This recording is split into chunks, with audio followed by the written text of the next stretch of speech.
Skolotāja Antra Zēle valsts vācu ģimnāzijas audzēkņiem pasniedz ļoti sarežģītu priekšmetu – ķīmiju. Nereti nākas dzirdēt skolēnu pukošanos, kam gan tā ķīmija vajadzīga. Tomēr skolotāja Zēles audzēkņi ļoti ātri saprot, ka šis sarežģītais priekšmets ir nevien interesants, bet arī noderīgs, un tas, protams, ir skolotāja darba nopelns. Viņi jau no pirmajām stundām prot pierādīt, cik daudzpusīgs un interesants var būt šis mācību priekšmets. Tas gan nenozīmējot, ka nebūs daudz jāmācās, bet ja kaut kas liekas pilnīgi nesaprotams, skolotāja Zēle zinās, kā to izskaidrot.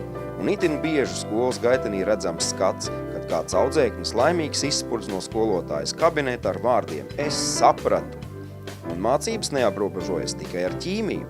Skolotāja Antra vienmēr apjautājas par klases noskaņojumu, pārspiež skolas notikumus un mudina ikvienu būt sabiedriskam un aktīvam. Skolotājas aizrautība un nerimstošā enerģija iedvesmo visus. Viņai pietiek laika nevien savam priekšmetam, bet arī daudzajām skolas aktivitātēm, kas top kopā ar skolas padomi. Viņas audzēkņi saka šādi: ja mums būtu jānosauc skolotājas Zēles labās īpašības, tad saraksts būtu bezgalīgi garš. Tāpēc mēs esam ļoti laimīgi, ka varam mācīties tieši pie viņas, un ir sajūta, ka tikai viņas klātbūtne vien jau padara mūs labākus.